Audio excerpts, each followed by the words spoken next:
8 फेरों का 8वां वचन। स्वाति ने इसी साल शहर के कॉलेज से पढ़ाई पूरी की है और अब उसके लिए जगह जगह से रिश्ते आने लगे हैं। स्वाति से ज़्यादा उसके रिश्तेदारों को उसकी शादी की चिंता है, इसीलिए जो भी स्वाति के घर आता वो किसी नए लड़के की खबर ज़रूर ले आता। अरे दीदी, ये फोटो देख के बताओ कैसा है। राहुल नाम है लड़के का, मेरी सहेली की बहन का बेटा है। अपनी स्वाति के साथ एकदम प्यारी जोड़ी लगेगी इसकी। ज़रा दिखाना, फोटो तो बढ़िया लग रहा है। कोई गलत आदत वादत तो नहीं है ना इसे? और कमाता कितना है? अरे कोई गलत आदत नहीं है दीदी, आप कहो तो एक मीटिंग करवा देती हूँ, फिर सब कुछ फाइनल कर लेना। हाँ हाँ, ये सही कह रही हो तुम। संडे को स्वाति के पापा भी घर पे ही रहेंगे। बुआ फिर वहाँ से चली जाती है और रात को स्वाति की माँ उससे कहती है, स्वाति बेटा, आज कमला बुआ ने एक लड़के की फ़ोटो दिखाई है। संडे को वो लोग मिलने आ रहे हैं, तैयार हो ना तुम बेटा? अरे मम्मी, आप कहाँ कमला बुआ के चक्कर में आ जाती हो? अभी इतनी जल्दी कोई शादी वादी नहीं करनी है मुझे। अरे बेटा, अच्छा लड़का है, बुआ जानती है उसे अच्छे से। हाँ स्वाति बेटा, एक बार मिल तो लो, बाद में देखेंगे आगे क्या करना है। वैसे तो कमला रिश्ता लाई है तो मना करने का तो कोई सवाल ही नहीं उठता। संडे की सुबह होती है और कमला बुआ राहुल और उसके मम्मी पापा को लेकर स्वाति के घर आती है।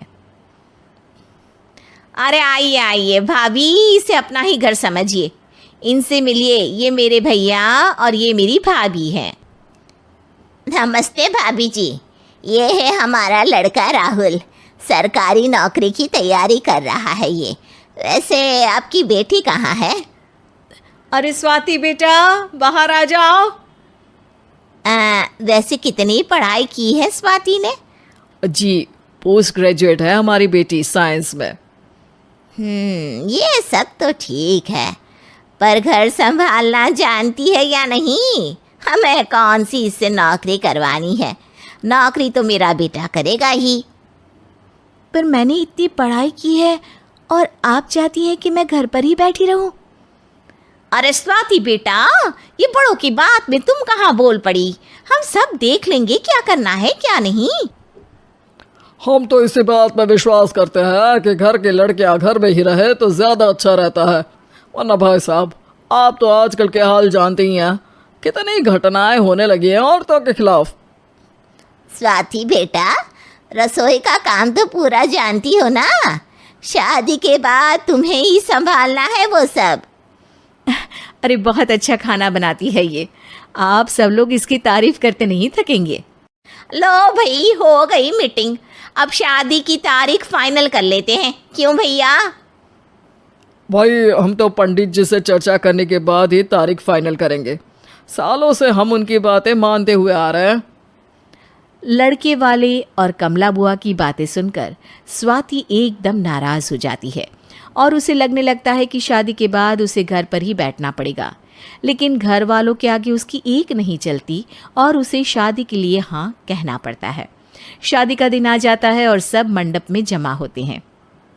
अब फेरों का समय हो गया है, अब कन्या अपने वर से 7 वचन मांगेगी। आप किसी धार्मिक आयोजन में जाएं तो मुझे भी ले जाएंगे।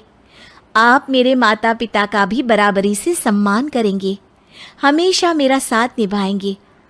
आपको दोनों परिवार की जिम्मेदारियां बखूबी निभानी होगी।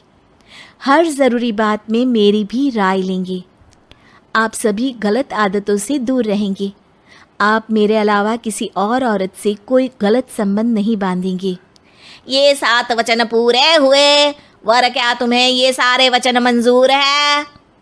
जी हाँ पंडित जी, मैं सारे वचन अच्छी तरीके से निभाऊंगा।